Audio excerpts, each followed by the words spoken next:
Last episode, when I apologized for some of the audio switching to a Discord quality audio periodically, I had a couple of people in our Discord server saying that they didn't even notice. It just sounded normal to them, so maybe it's just me and the curse of being an editor where I hear every little flaw. Maybe no one else will notice. If that's true, great. But I'm going to apologize again because it's the same issue with this episode. Had some audio issues, so some of the audio in this is Discord audio. But on with the show. If you're on a plane and you've left the airport, tune in for Time to Die Shorts. If you love to fish for food or for sport, tune in for Time to Die Shorts. If you're going on a date with a girl you court, try necking with Time to Die Shorts.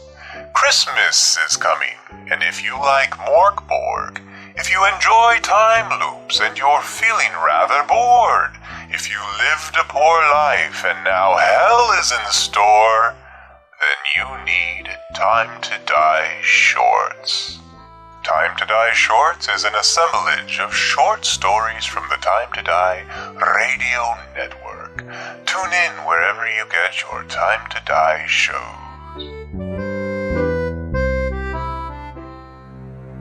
As a spectre, I see a lot of strange goings on, but something that truly takes the cake is an event that is happening in tonight's tale.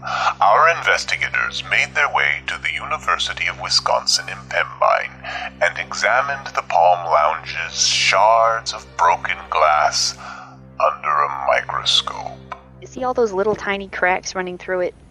It means that it was shattered all at once with a tremendous amount of force. They also checked them for radiation.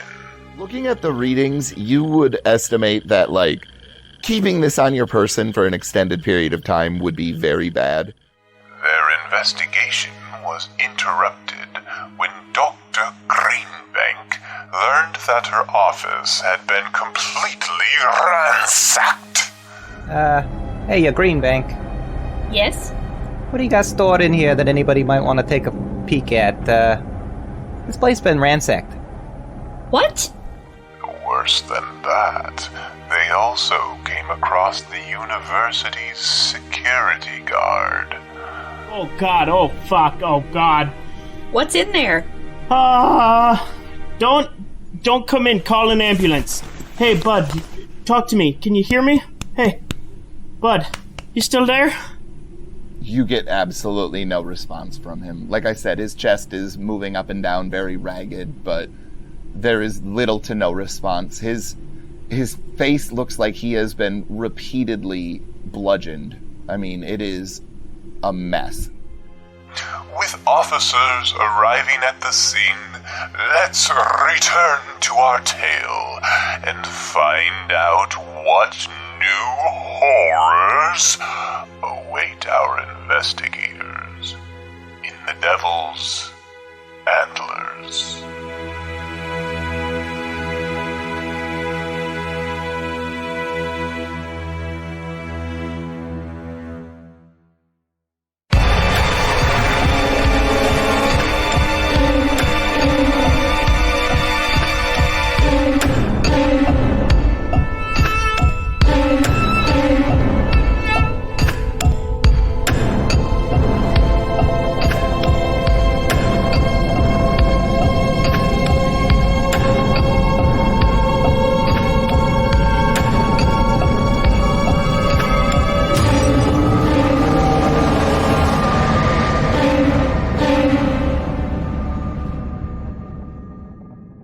I think at this point, you've all been separated, and the sheriff and his deputy are going around and interrogating everybody separately.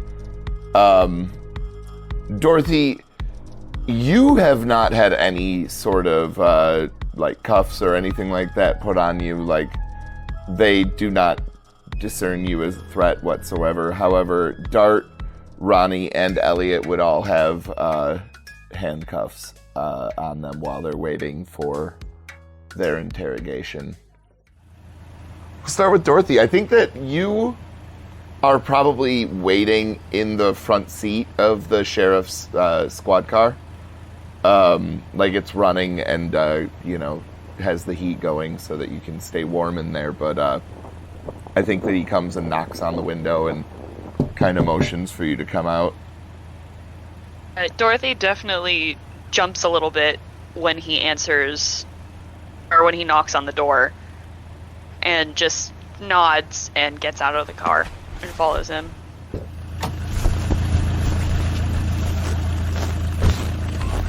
He doesn't, go far. He just kind of goes back to the trunk of the car, and he sort of leans up against it and looks at you and twists his mustache a little bit, and he says, so what exactly happened in there? Because to me it looks a lot like somebody blew down the damn doors, excuse my language, but they blew down the damn doors, and then what happened here?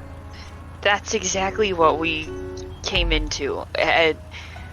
We were at my office, and my office had been broken into, so we came down to find Pat and tell him. And we heard something being slammed against the wall. And then we came in, and he was just laying there. And we tried to keep him awake and alive.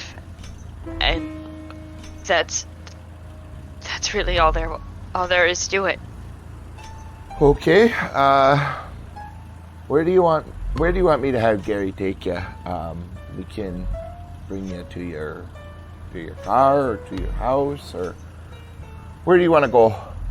My car, probably, and then I'll wait for the 3 people I was with. Oh, they're gonna be coming to the office. I don't believe I'm gonna be able to, let them go free again. Especially the one. So, anyway. They're affected by this just as much as I am. They didn't even know Pat. Here's the thing, okay? I know you didn't knock down the doors, right? I know you didn't slam Pat's head into the wall there. So I gotta go and question who could have possibly done that. It wasn't them, I promise.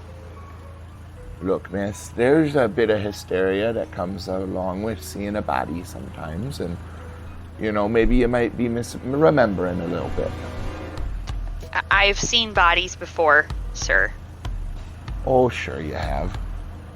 I promise I have. I'm a professor here, and my name is Dr. Greenbank. Anyway, if you'd like to take down my statement as well and compare it to the 3 gentlemen that I was with, I'm more than happy to provide one.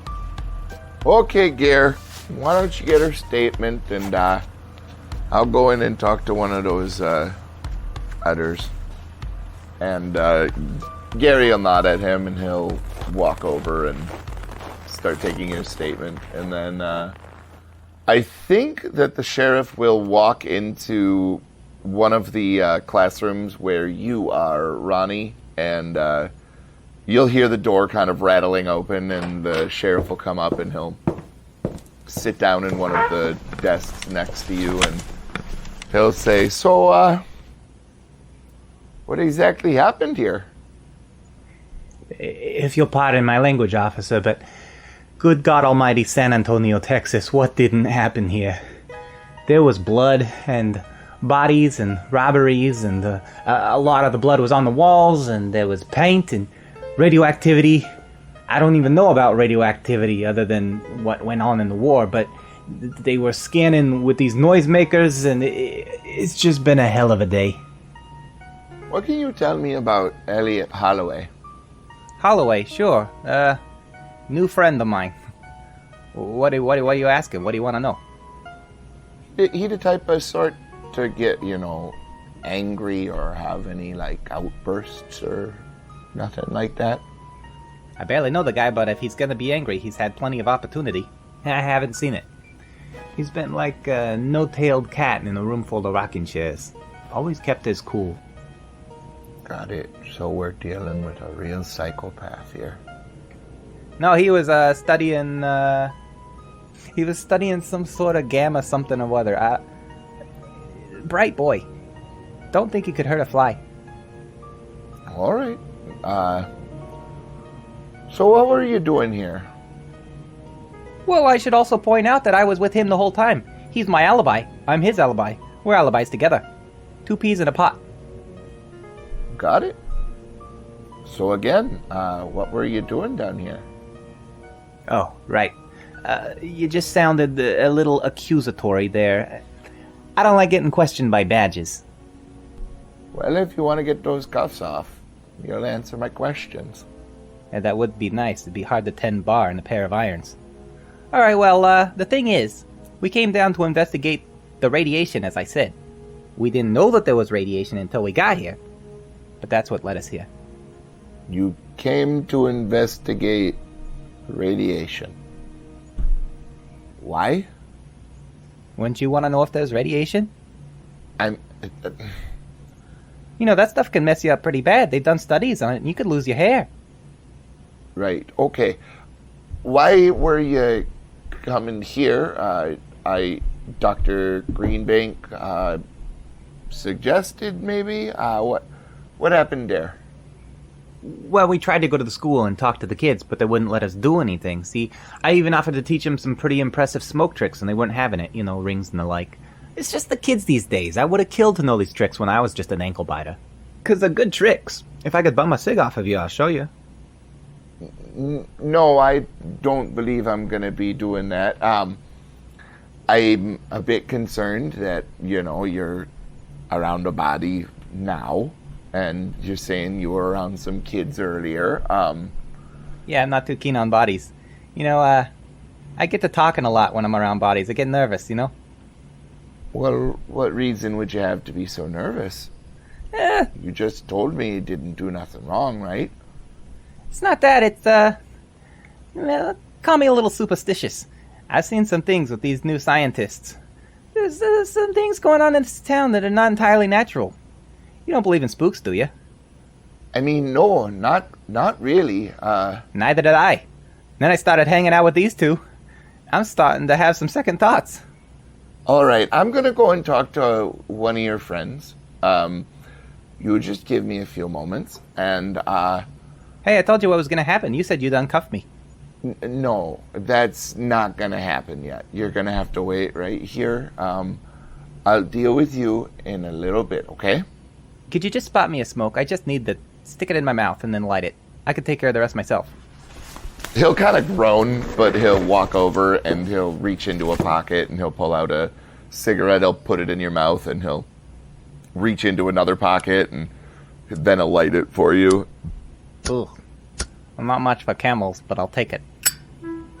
He'll, groan again at you as he's leaving, and he'll close the door behind him. I think next he will make his way over to another classroom, and, Dart, you will hear the door rattling, and you will see the sheriff opens up the door, and he'll go and he'll sit down at a desk, and, he'll look right at you, and he'll say, So, what happened here?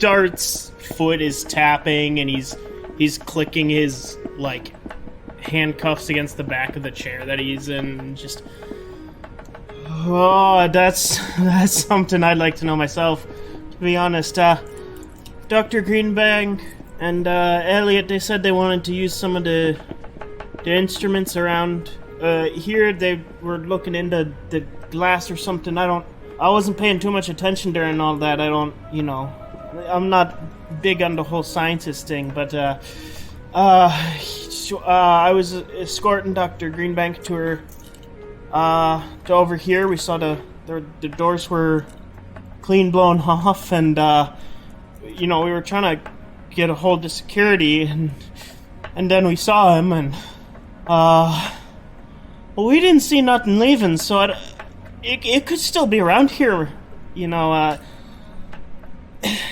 you mind, just in my, in my breast pocket, I got a pack of smokes. You mind lighting me up one? Might calm me down a little. He leans over, grabs a cigarette out of your pocket, puts it in your mouth, and he'll reach and grab his own lighter, and he'll light your cigarette for you, and he'll say, your friend is pretty jumpy too. What do you think actually killed that man, Dan?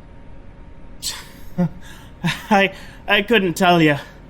Yeah, I mean, I would guess probably blunt force trauma, because the wall looked pretty bad too. It looked as though he got slammed into the wall a couple times. I think we heard a banging or something. Not too sure though. It's all kind of a blur. I know. Well, here's the thing. We've been spending some time, gathering up evidence, and I know you boys have been waiting here for a while. And it's going to be getting a bit dark soon. We're going to finish getting all the statements. Got to bag a bit more stuff up. I got to make a phone call to Milwaukee. And then you boys are all going to take a ride back with me to the sheriff's office. You'll sit in the jail probably overnight until you could see a judge tomorrow. That sound all right by you?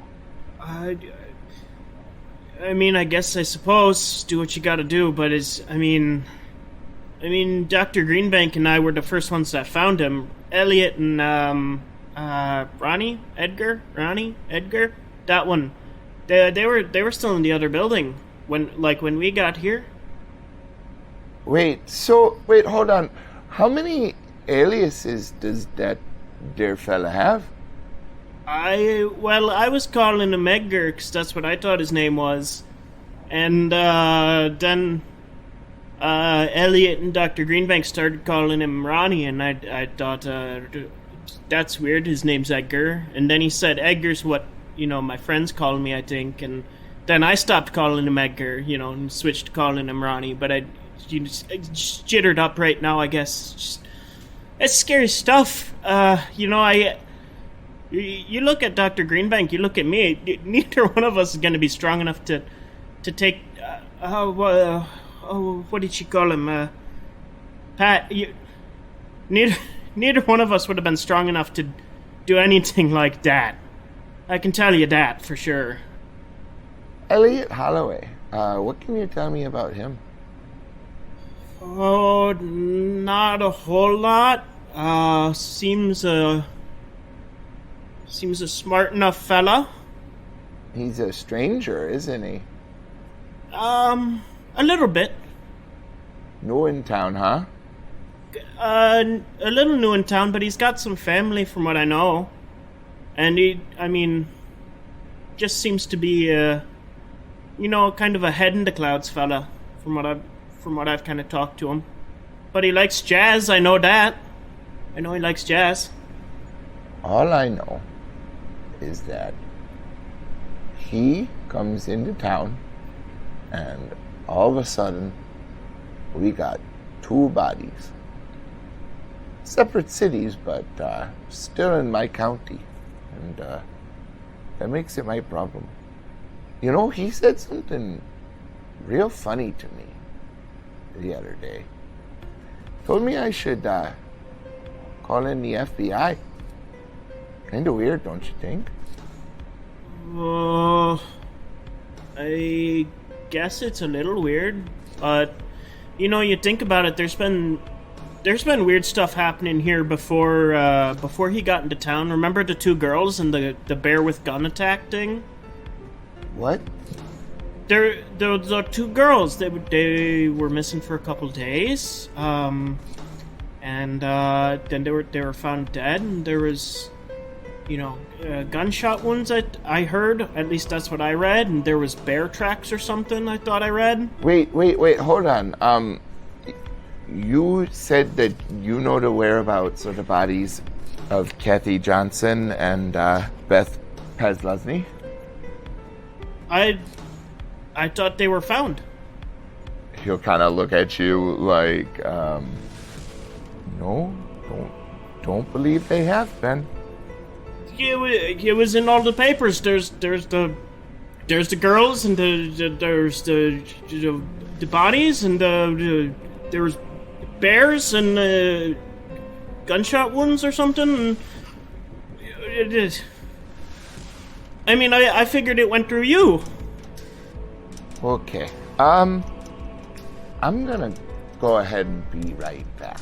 Okay? Dart looks very confused at how the sheriff's like responding. He's just like, yeah, go. He goes and he opens up the door and closes it tightly behind him, and he kind of, you can hear his foot, you can hear his boots click clacking on the ground as he's going like far away. Like eventually you lose the sound of it. Like you would assume that he went down the hallway towards like the office area and maybe completely out of the building at this point. And you're sitting there for a little while, and it's really starting to get uncomfortable being, sitting at this desk with your hands behind your back, and you think you start to hear like just a slight scratching sound, and it seems like it's coming maybe above you. Dart is going to spit out the now ashed butt of his cigarette onto one of the desks and kind of rub it out with his elbow, and then call out, is anybody out there? Hello? Sheriff, you there? It sounds like something sort of skitters down the hallway. And Elliot and Ronnie would also hear this as you're all in different classrooms, but like close enough that you would all hear this sound, kind of like the sound that like a dog with long claws makes running on like hardwood floor. Yeah, like a click-clacky sort of slidey thing. Yeah, but it's just a larger sort of sound, and it's just bassier, like as though something that is bigger is making it. But yes, that would be the gist of sort of the noise. Hey, Copper! Copper, are you out there? When he doesn't get a response, Ronnie's gonna stand up and kind of try and listen against the wall to see if he can hear the noise clearer. Seems like it's gone now. I'm gonna try and jiggle the handle with my hands behind my back, all cuffed and everything, and see if I can get the door open and look into the hall. Yeah, you pop the door open. No problem. Copper? Do I see anyone out here? Dart, are you or Elliot looking out of your windows at this point, or no? Dart would have moved over to the door, and is it like a clear window, or is it kind of like fogged? It's those, where it's got the, like the little diamond patterns with the black, like it's just like a small, like the thin classroom windows. Yep. Okay. Absolutely. Yeah, then he's kind of like standing off to the side and like peeking out of the window and trying to see anything. You would see Ronnie opening up the door and, peering out, and he's just kind of standing there looking goofy. I knock on the door. You'd have to probably kind of headbutt it. It'd be pretty hard to knock on it with your hands behind your back. Can I like use my elbow and just kind of like thud it? Yeah, absolutely. Yeah, you could do that. Yeah. Yeah, I thud it and try and get Ronnie's attention. Huh? Vandermeek! I'm gonna try and open his door as well. Yeah, I'll take a couple steps back. Yeah, it opens up. heard something. Yeah, it's pretty easy to hear, but what the fuck are you doing getting out of your room? Sheriff's gonna come back and he's gonna think you're trying to do a jailbreak or something. I was trying to get him to come back, but I don't see him. You didn't see him in the hall? I called for him. Yeah, I called for him too. Hey, look at this one I just learned. With what's left of my cigarette butt, I'm going to put it in my mouth and make a swallowing gesture at open to show there's nothing there, and then pull it back out, still lit, and blow another smoke. I elbow him in the stomach. The cigarette butt falls on the floor. Hey, that was my last one. The fuck are you thinking? This is no time to be jibber-jabbering about, messing around. Spent a good long 10 minutes learning that trick. Okay. Well, not too long ago, we just found Pat smashed into a wall. Hey, don't remind me. I just got calmed down from that. And now, we never found the shit that did it, and they think we did it. Obviously we didn't. Alright, so where's the Flatfoot? I shrug at him. He said he had to go and be right back quick. And that was a good couple minutes ago. Alright, while you guys are having this conversation, we will cut over to Elliot. What are you doing? Alright, so, this being I'm in a classroom, right? Yep. Alright, so, being a classroom in the 50s, I would assume that they would have, like, probably like an old mercury thermometer, like, on the wall somewhere. Sure. So, yeah, in the time being, I would have, sort of gotten it down, with my hands tied behind my back, probably stacked up some chairs and sort of tried to climb up there and get it down, and then I would have sat it on the doorknob so that I could see if the temperature starts going up on it, if it was being irradiated.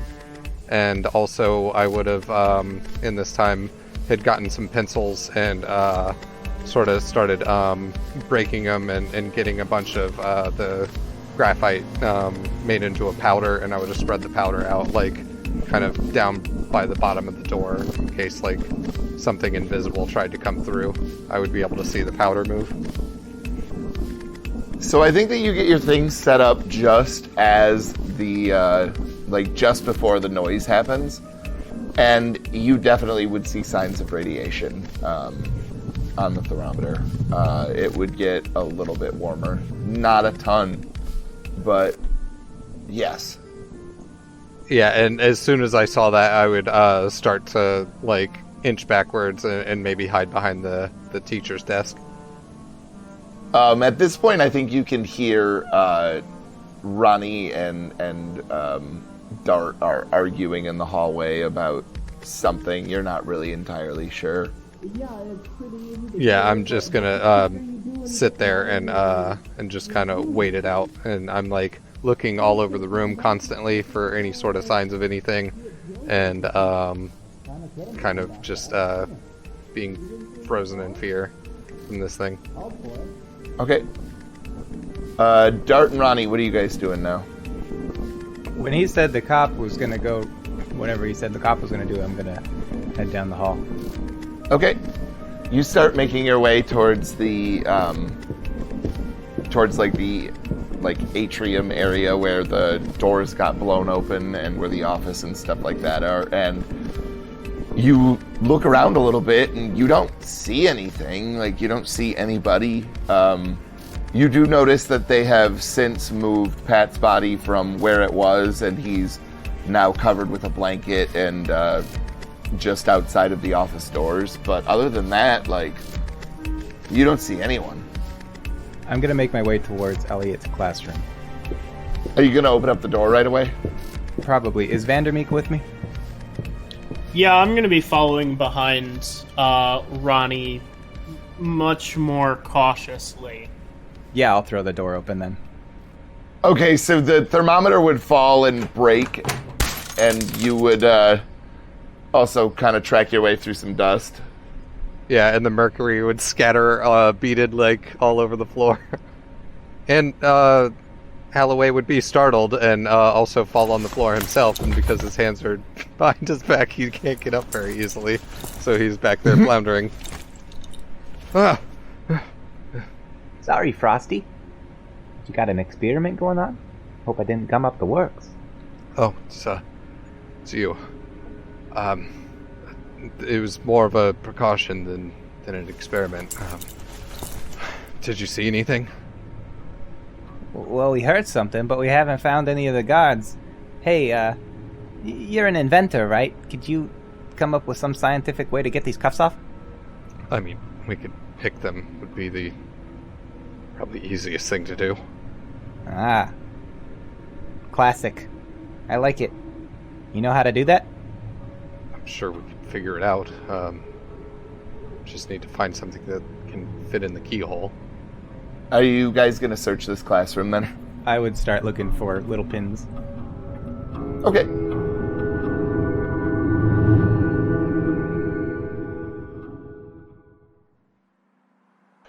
At this point, Dr. Greenbank, Gary has finished taking your statement. He has walked you over to your vehicle and has explained that you're free to go if you so choose. What would you like to do? It's been a while at this point, you know. You guys kind of go over very intricate details of all of your statements and things like that, and you would imagine that it's probably 3:00 in the afternoon at this point. Like, there's only probably an hour of sunlight remaining, you know, maybe an hour and a half at most. All right. What's the status on those three? Oh, I don't know. I'm just doing what the sheriff wants me to do. He told me that I should come walk you to your car and take your statement, and I have done those things, and so suppose I should probably go check in. Okay. Oh, my hands are tied. So I'm going to reach into my pocketbook and take out my notepad. And she will do that and write down her home address in Marinette on a sheet of paper and say, when they're released, tell them to come to this address. It's my home address. Okay. Absolutely. No problem. And he'll take it and he'll start heading back towards the sheriff's car. Which, I mean, is just in a different parking lot across the way. Like, you can see it from where you're at. It's just relatively small. Okay. So are you going to go out to your house then? Yes. I mean, there's really not much you can do.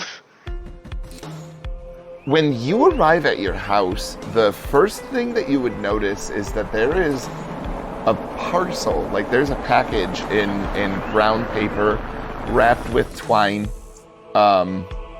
There's a note. There's a note on the top of it, and it's like almost in one of those like gift, like folded up sort of pieces of paper, and yeah, it's just resting on your front porch in the snow. Dorothy will like. Is there any writing on it? Is there like? Yeah, there's the note that's on the top of it. Oh, shoot, yeah. Obviously. Fucking... Alright, she'll look at the note and read it. It says, "Found this near the mounds. Not sure why I went back. Someone needs to get to the bottom of this. I don't think he can rest until they do. Good luck. P.S." And there is a leather-bound journal inside of the parcel if you were to open it up. Yep. Or she'll go inside first and then open it. Yeah, you would immediately notice that it's got drawings and various writings and etchings and just all sorts of stuff in it. It's going to take you a while to start parsing through this, but this is the book that I have already sent you. Hell yeah. Alright. And she will begin parsing through it. Okay.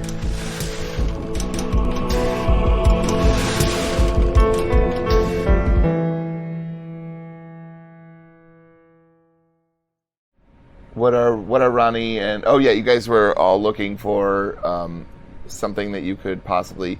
I think that you find various sets of scissors, and that's probably the best that you can find to, like, jam in there. The hell, man? Not even a paperclip? Yeah, okay. Yeah, there's some paper clips in there. Fuck yeah. You could try paper clips. Hey, I think I got something here. Would one of these work?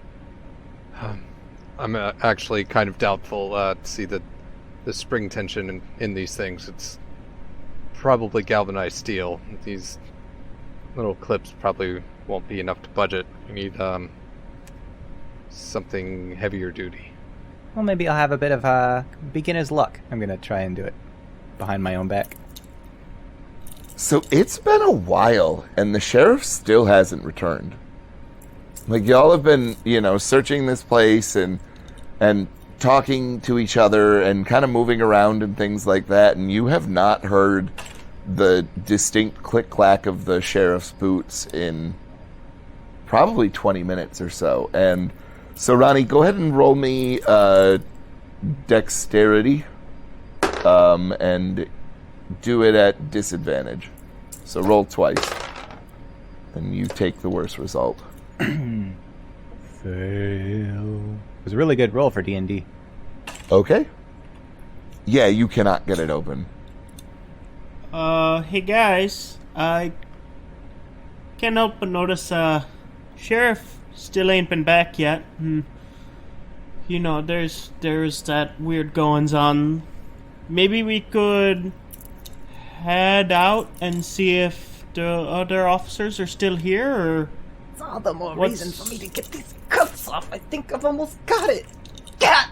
No, Jump at Jehoshaphat. right now, maybe, make it seem like we're not trying to get out of the cuffs. Not that it matters if the cops aren't around. True, I suppose, but if they are around, it's gonna look like you're trying to get away. That's gonna, probably pin you for the murder. Pretty Something hard. skitters out in the hallway. Also, I would like to not be in this building for too much longer because we still never found what killed him. There's that thing again. Did you just hear that?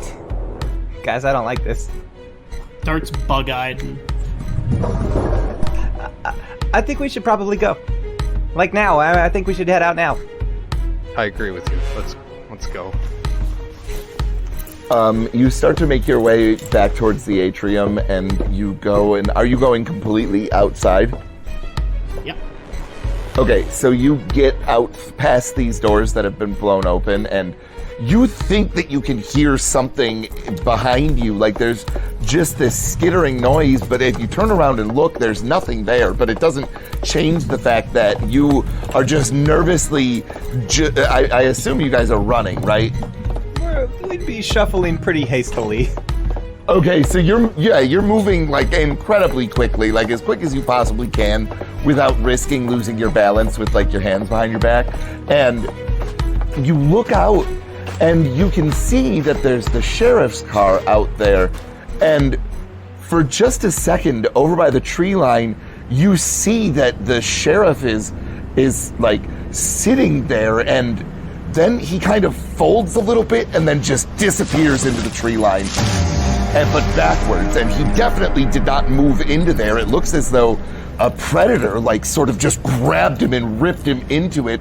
And then you look and you can see that through the snow, there is this long drag mark that leads up to that area, and it immediately would occur to each of you that something grabbed the sheriff and then dragged him from that car to the woods.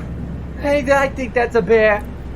Okay, it's very doubtful that it's a bear, but it is very likely that we are in a lot of trouble. We've got to find a way to get these cuffs off, and then we need to get out of here. If we go back to the lab, I think I could break the links to the cuffs. Then let's get back to the lab. Roll wisdom, everyone, please. Fuck me. Not a good one for me. Yeah, I'm a big fail. It's a 19 on the die. Also 19. All right. Yeah, go ahead and head up to the labs. Alright. We need to turn on one of those burners, and I need to check the cabinets to see if they happen to have any liquid nitrogen. The sudden change in temperature should just shatter the metal. Well, let's stop talking about it and let's start doing it. Yes.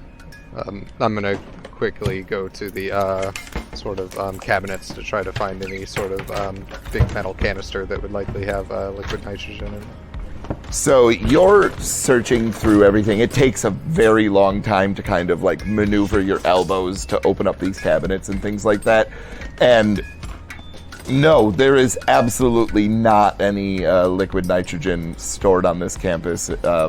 However, you're spending this time searching. Everybody else is searching with you, and you would be able to set up a Bunsen burner if you would like.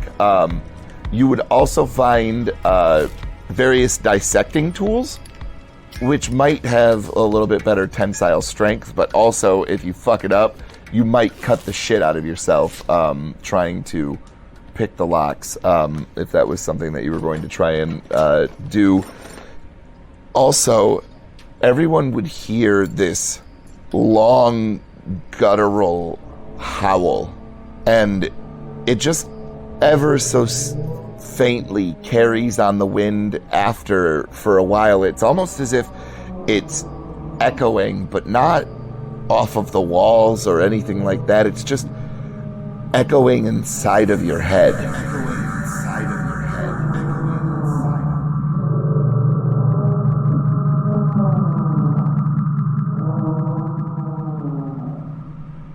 And for a while there, you kind of shake your heads and you look out and you realize that it's been probably 20 minutes since you heard that noise, and because it's dark now, like the sun is making its way down like below the trees, and it's getting dark inside of this classroom. You know, you have to go and turn on the lights, and you hear the distinct buzz of them above you, and everything is just foggy, and it definitely feels like you've lost some time. Yes, something just happened. Look at the clock. We better get back to that Bunyan burner quick. It's not going to do any good without the liquid nitrogen. We are going to have to just try to pick the lock with these, and I kind of hold up with my hands behind me the scalpels or whatever. You have to be extremely careful. Yeah, sure. Just cut me out of these things. Go ahead and roll a dexterity. All right, and yeah, I'm gonna try to do his, and then hopefully once he's free, he can do the other of ours. Can I try and be his eyes and help him out at all? Yeah, so I will let you roll instead with a -4 penalty instead of the disadvantage then, Elliot. Yeah, I passed. Okay. It takes you a while, and your brain is still a little bit fuzzy, and you're maneuvering this thing, and Dart is trying to guide you, and it slips out a couple of times, and you almost stab Ronnie multiple times. But then it clicks open. And you could do the other side, but you get the one for now, and he at least has maneuverability with his hands, As soon as I hear the clink of the metal, I'm going to reach in my pocket and pull out another cigarette and light it up. Okay, steady the hands. I've dealt with cuffs before. No problem. I can't keep my hands from shaking. I can't hold this tool straight. Oh, God damn it. Oh, come on. That's quite alright, just focus on what's at hand. Okay, hold still. I got this. Calming down. I'm just gonna stick this in here. My vision's blurry. I can't even see straight. God, I could use a drink. What do you want me to roll? Dexterity at disadvantage. Barely a fail. Okay. So you are doing your best to maneuver this around, and at one point you think you have it, and you start to just try and lever it, and as you do that, it slips and just jabs right into the back of your hand, and you yank it out quickly, and just this quick spurt of blood comes out as you watch it, and it's not terrible, but it stings, and you got it in there pretty deep. Damn it! Oh, I jabbed my own hand. Oh, that's the blood. Vandemiek, Yeah? What is it? if I die, write a letter to my mother for me. Fairly certain you're gonna be fine there, Ronnie. I mean, it looks kinda bad, but, Yeah, you know. I suppose I'll be alright. I just gotta get this wrapped up. Damn it. Okay. Okay. Yeah, I actually have an idea here. Just gonna undo my belt. There we go. I just gotta wrap it up with my belt. Alright. There we go, yeah. Alright. Okay, Frosty. Hold still, I'm gonna take another crack at this. I think I'm getting the hang of it.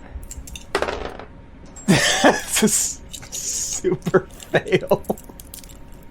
Okay, yeah, so I think at this point you don't stab anything because you know better than to, really lever on this thing. You're being far more careful, and you don't think that you can get these open. Like, you don't even know how Elliot managed to do this. Like, it's almost as if it's some sort of a miracle that he pulled this off. Frosty, I don't think I'm gonna make it. That's, you know what? That's fine. I think instead of continuing on this endeavor, we need to just get out of here. We can deal with the cuffs later. I'll open all the doors for you. I'll be a doorman. Well, you need to be a driver since your hands are in front of you. All right. Yeah. The sheriff's car is still out in front of the university if you would like to go and investigate and see if the keys are maybe in it or nearby it. Yeah, absolutely would like to. Yep. Okay. Yep. So you all make your way through the atrium past the blown open doors, and you go down, through the commons where the, large grassy area is and all of that good stuff, and you make your way to the sheriff's car, and it's dark, but there's some lights on the campus, and it's a decent amount of moonlight.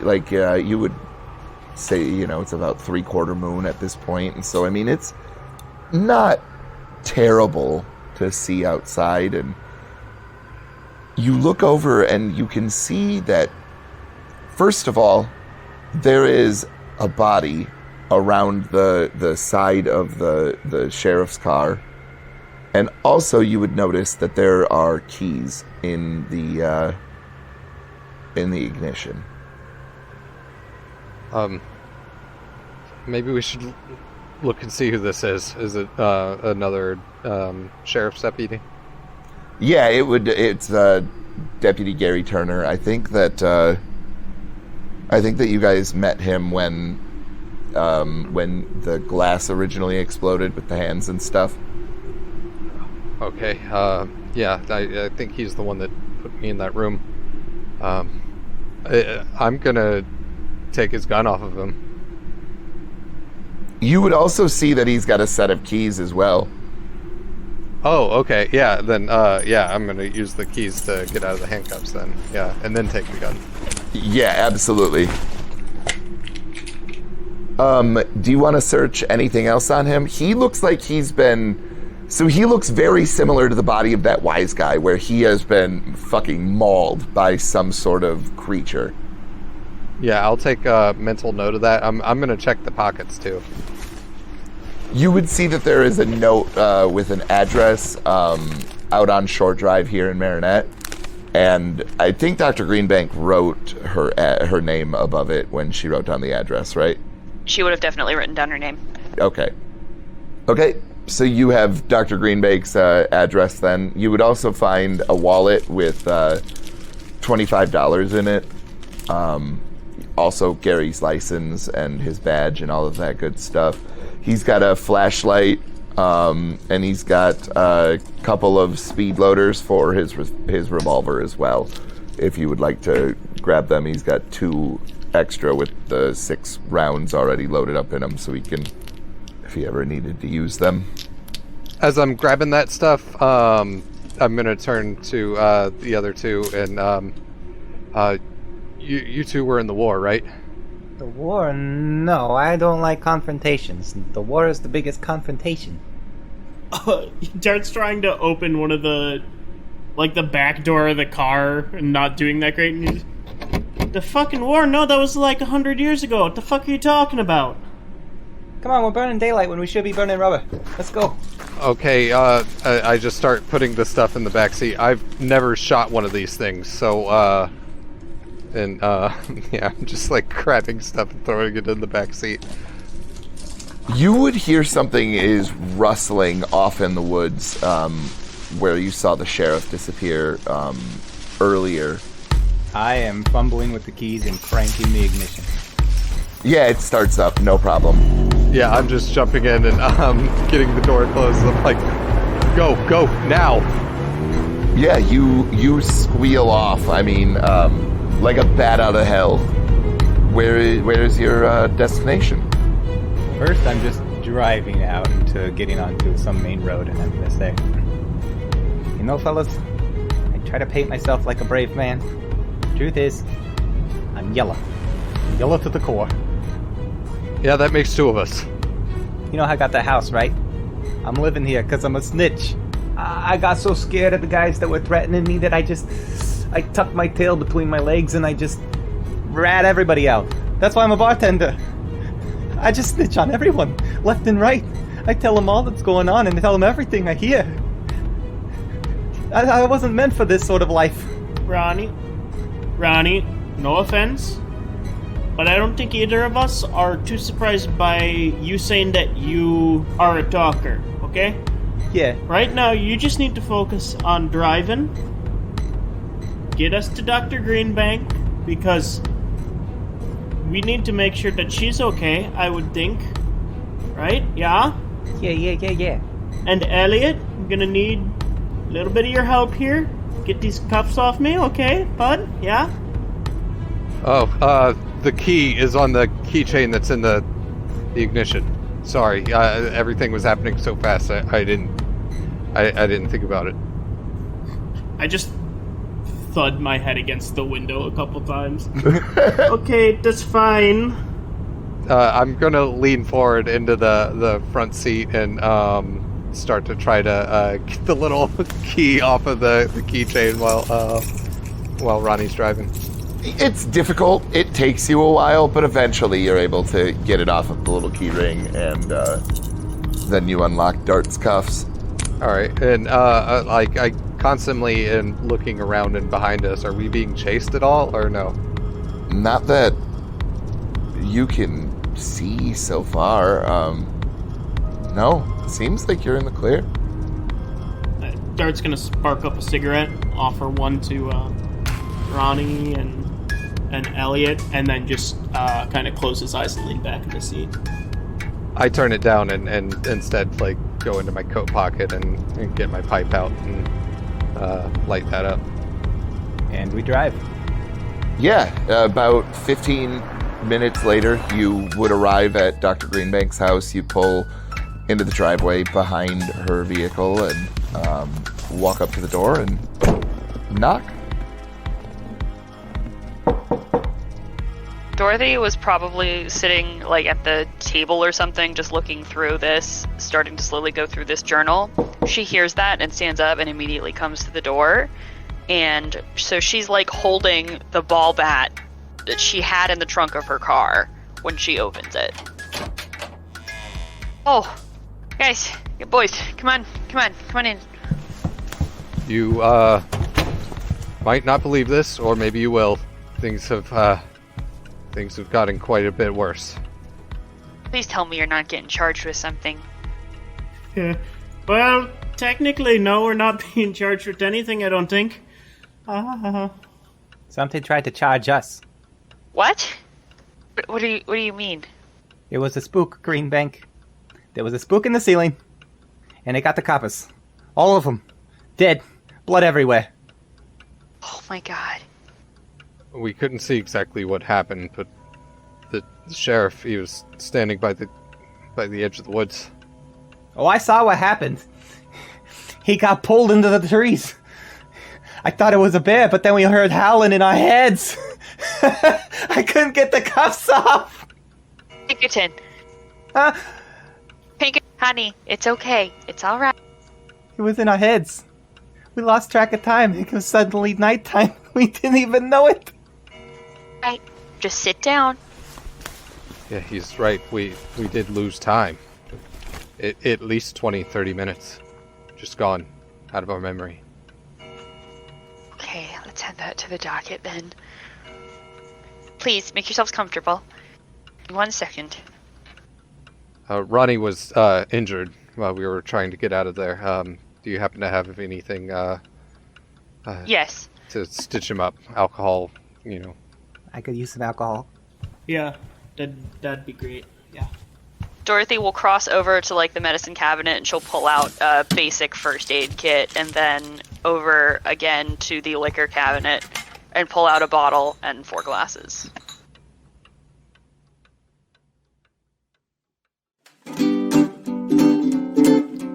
After you get what you want, you don't want it. If I gave you the moon, you'd grow tired of it soon. You're like a baby, you want what you want when you want it. But after you get presented with what you want, you're discontented. You're always wishing and wanting for something. But when you get what you want, you don't want what you get. And though you sit up on my knee, you'll grow tired of me, 'cause after you get what you want, you don't want what you want, you don't want what you want at all.